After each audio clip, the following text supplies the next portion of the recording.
I'm Sarah and welcome to CoreMoodz.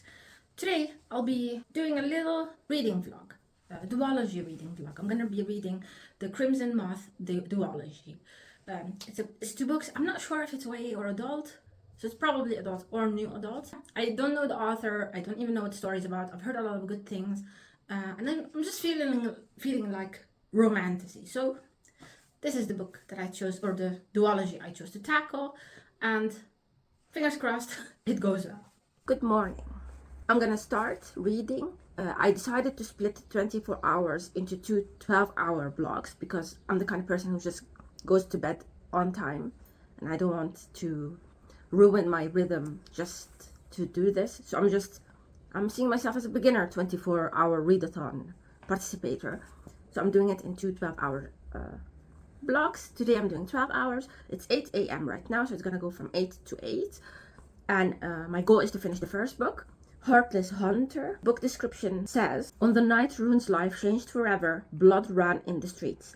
Now in the aftermath of a devastating revolution, witches have been diminished from powerful rulers to outcasts, ruthlessly hunted due to their waning magic, and Rune must hide what she is. So she's a witch, he's probably a witch hunter, maybe someone upper up, a little bit obsessed. That's my prediction. I'm gonna try to get to the 30% mark before my next update. It will be non-spoilery, but I will talk about the characters, what motivates them, their arc, maybe a little bit more about the plot. And I have a task list of the stuff I want to do. So my tasks for the morning are, I have to clean the cat bowls because I just gave them their wet food, and I have to clean the bowls, and then I'll clean their water bowls, and I'll clean their litter boxes because today's trash day. So usually I just completely disinfect the litter boxes and refill them, and I'll put the trash out. I have a little bit of dishes left from yesterday, so I have to do the dishes also, and I'll eat breakfast, or I'll eat breakfast first and then do the dishes. And then I want to go on a walk because I feel like, I don't know, I just feel like if I stay inside for a long period of time, I just start not feeling great, especially with the weather being so gray. So yeah, I just want to go on a short walk, and I'll check back in when I'm a third into the book. It's not a long book, so I think that will be doable. Yeah, I'm really excited because I'm really excited for the book, even though it's YA. I thought it was an adult book, but apparently romance can also be YA. But yeah, it's kind of confusing because I really thought that romantasy was just adult, but this is specifically YA. So we shall see. I'll report back. I cleaned the cat's bowls, both the water bowls and their food bowls, and I cleared their litter boxes. So that's check off my list. And I put the trash out, and then I showered. So I still have to eat something. I'm considering walking to the store and getting some croissants. So I haven't went on my walk yet, so I have to do that still. I'm at 42% of the book, I think, and it's very intriguing. So what I expected when it comes to the structure, but also a couple of unexpected things. You go between the perspectives of Rune and Gideon. Rune is a witch, but Rune had to make a decision before she became a witch to betray her grandmother, because in this country witches are evil, that her grandma, the one raising her only family member, is a witch. So then her grandmother gets picked up and dies. So then she's by herself and everyone's seeing her as the patriotic person. So then and after that she becomes a witch. So she has like a mission. And on the other side, Gideon, he has like a tragic background, and he's a witch hunter, and he has a lot of hate against witches. So both of them have like an interesting backstory and hate each other for good reasons. Well, they don't know each other. They hate who they think each other are, if that makes sense. So how do their paths cross? There is this illicit character, the Crimson Moth, and Gideon has been hunting the Crimson Moth for a long time, and he's obsessed with the Crimson Moth. And on the other side, Gideon has a brother, and his brother Alex and Rune are best friends, and you can tell Alex has feelings for her, and Alex knows everything about her, and they have known each other since they were younger. So it's kind of a triangle situation in the I think a triangle situation is gonna happen because right now both main characters hate each other. But you can see the tension and you can see the maneuvering and trying to trick each other and trying to see if the other person gets caught in a lie or you can entrap them or something. So it's like both of them want something and the other person has it and they're trying to find out if the person is who they think they are. And I think that part is very interesting. So I think the tension is great. The story is okay. The writing is a little bit simplistic, but I'm enjoying it, and I'm breezing through it. It's like, yeah, I don't even feel like I've been reading that much. So I'm gonna get my croissant, go on my walk. I'll keep listening, and I think I'm gonna finish the book before the intended time. So I might start the second book tonight because tomorrow the second book is a little bit longer. So I'm trying to manage. I just like the story of a girl with a hidden agenda, trying to pretend to be a socialite and to be superficial while she's doing other extreme stuff. So I'm like, that part is very fun. Her like switching up, and he's very observative, Gideon. So that's also great.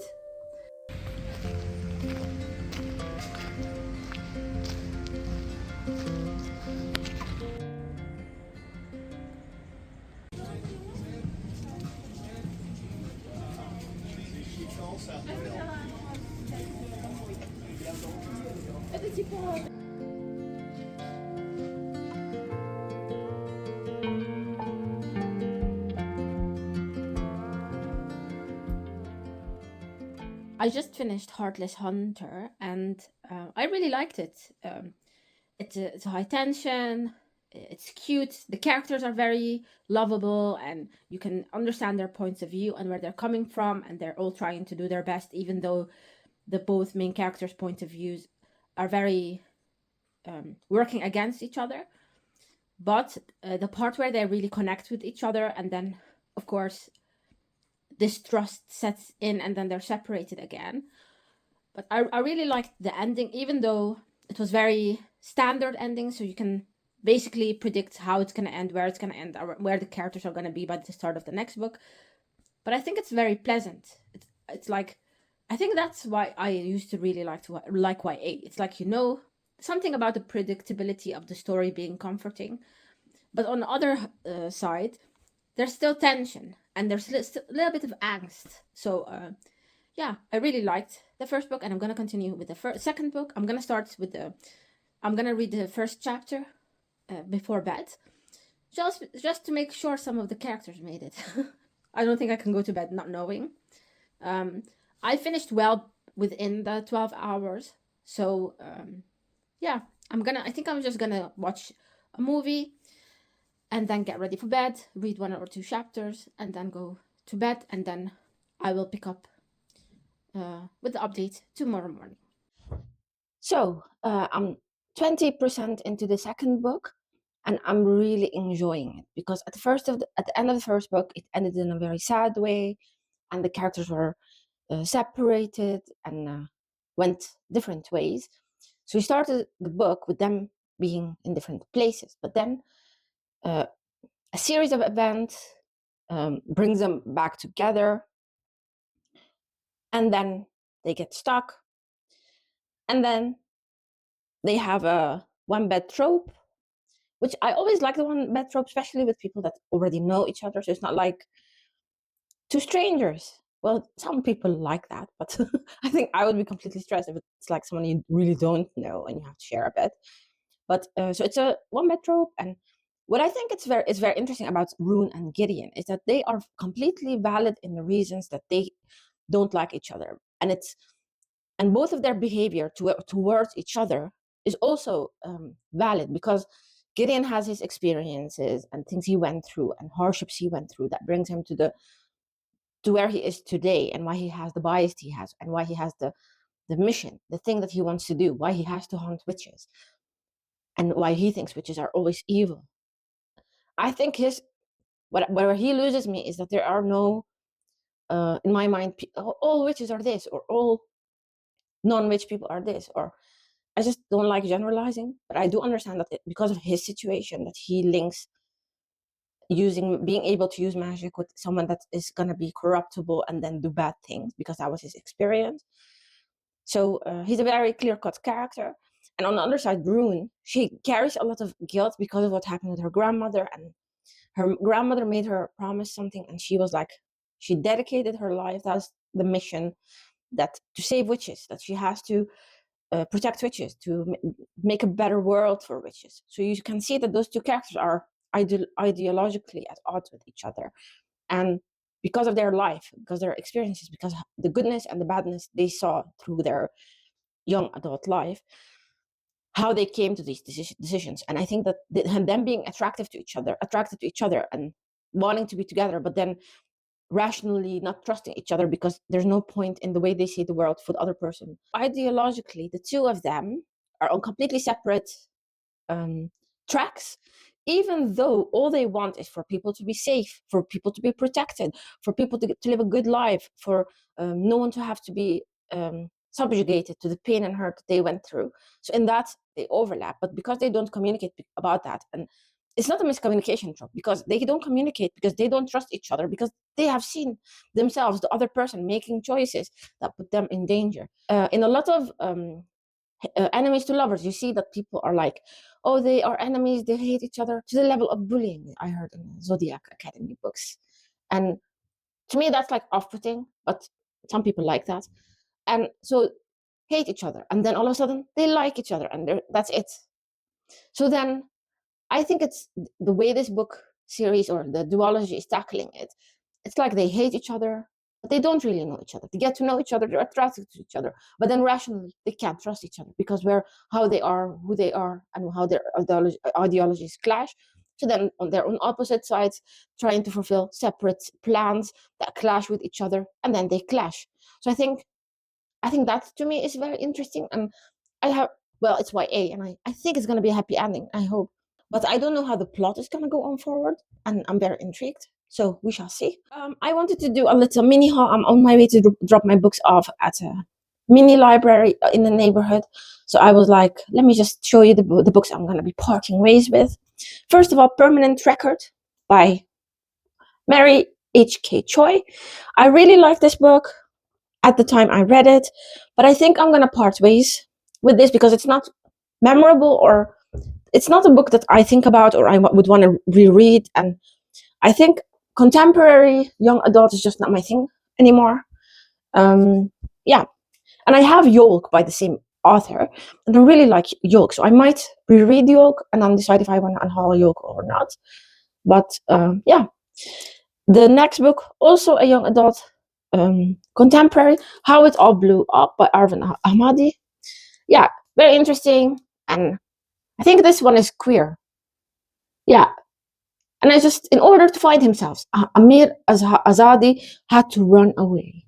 So when I read this book, I was like, oh, this kid's getting himself in a lot of mess.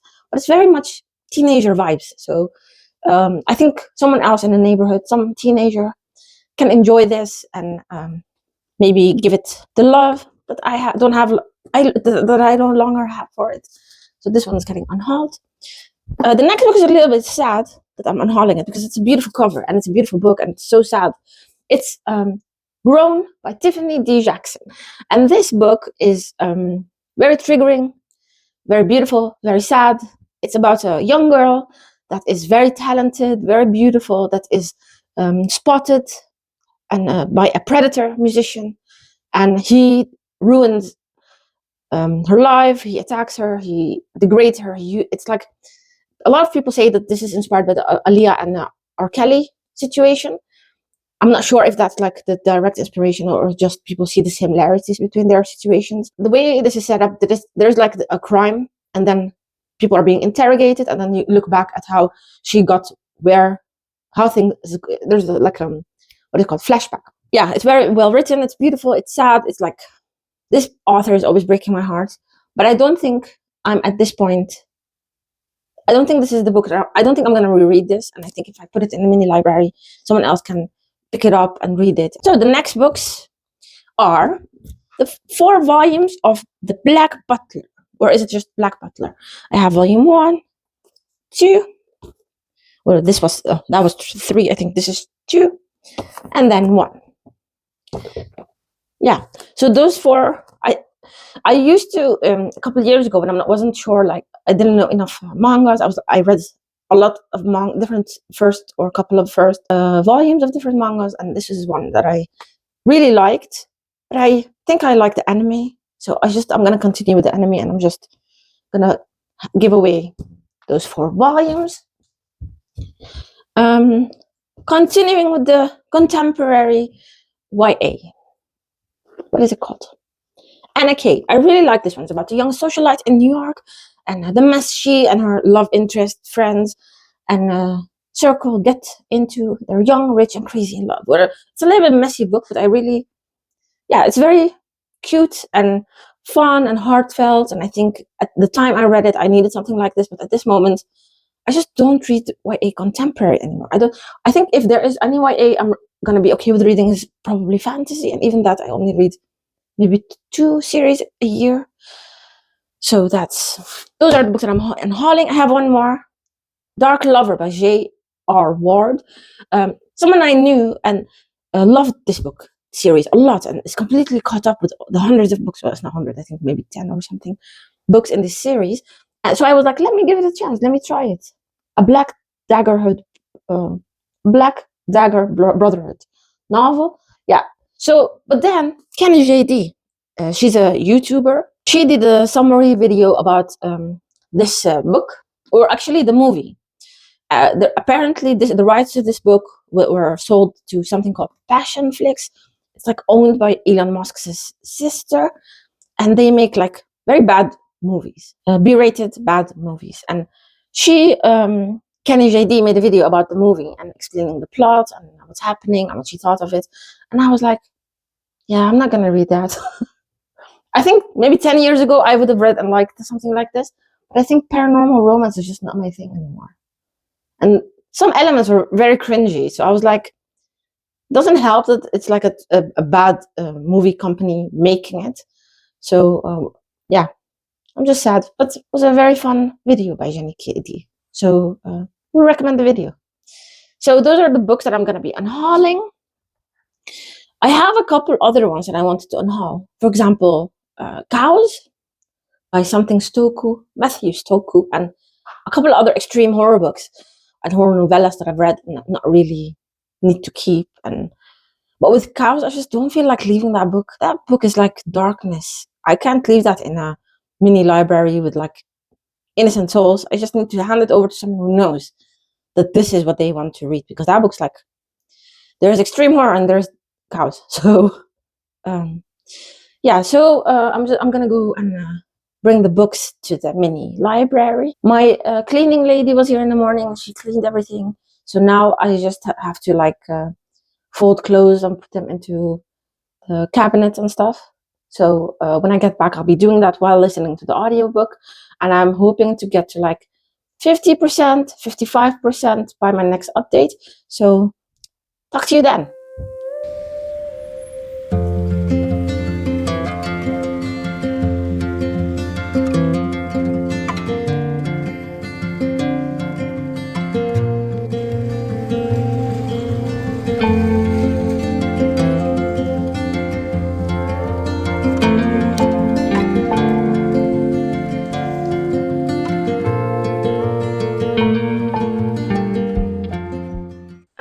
My brother wants to go to the movies, so I have to be done with this book before he picks me up at around 9. Well, no, that's not true. The movie starts at 9, so 8:30, 8:40, which means I have like 5 hours, maybe. And I have, I think, a little over 4 hours to go in the audiobook. I'm gonna try to do 2 hours and then take a break and then do 2 hours. So, where I am in the story. Here's twist. Something that was activated earlier in the story. Well, I didn't know what the activation meant. It was very vague and could have gone a lot of different ways. But now we know what the thing is that's been activated. And I'm like, very interesting. It's not something completely new to the genre, but I just feel like yeah, I just want to see how it's gonna turn out. And overall, I think this story and reading those two books so far, I'm very optimistic about possibly picking up other YA books in the future. I feel like I have to be very selective and read a couple of books here and there, but because YA fantasy is not as it's completely different than adult fantasy, and I prefer adult fantasy, but I feel like YA fantasy gives me that thing that people go to cozy books for. So, what I want from the last second half of the second book, I want there to be high tension. I want there to be loss, pain, and then the lovers find each other in the end. That's what I'm expecting.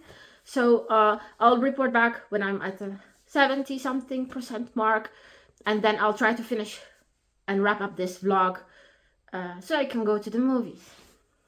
We're going to watch The Black Phone 2. I watched the first Black Phone movie and I really loved it. It's amazing. It's like really good. And yeah, it's a little bit of a mystery. It's set in I think it's set in the 90s, and the grabber is like a very scary killer character. So I just really like the first book because it also had heart and friends or people coming together to save someone. So the second movie, I'm really intrigued how they're gonna do a second movie, especially because how the first one ended was very final. So we shall see. I got to 81%. I have, I think, a little less than 2 hours to read, and I have 2.5 hours until my brother picks me up. Where I am, things are very dire. There's no way forward. Both options are worse than the other. So either option is worse than the other. So then all of a sudden, there's a new path. There's a new plan. Very idealistic. Very, you need a lot of trust of a lot of different people that have other agendas. So whether it's going to work out or not for our main characters, I have no idea. I'm just going to see where the pieces fall. Yeah, I anticipate a very interesting ending. So don't disappoint me, because this is at this moment this is a 4-star duology. But if it's the ending gets fumbled, I'm gonna go lower. I think I'm gonna read, go to the movie, and then when I come back from the movie, that's when I'm gonna end the vlog and talk about that. So talk to you later.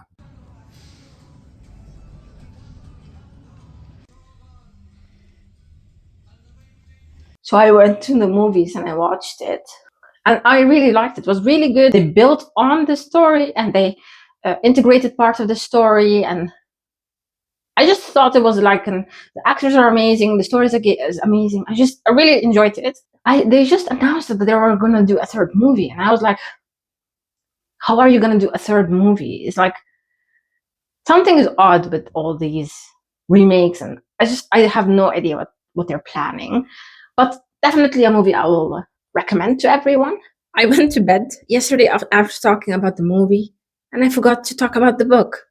So, The Crimson Moth, and the second book, Rebel Witch.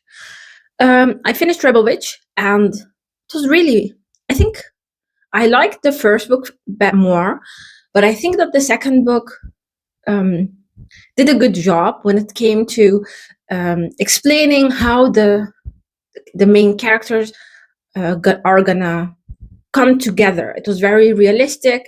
The things that they were worried about, the things that they agreed and disagreed with, and the way it was solved, I think that was very well thought of. So that part was very strong. I didn't like the ending. I felt like the ending was like, yeah, very small scale and just focusing on a couple of things. And I don't know.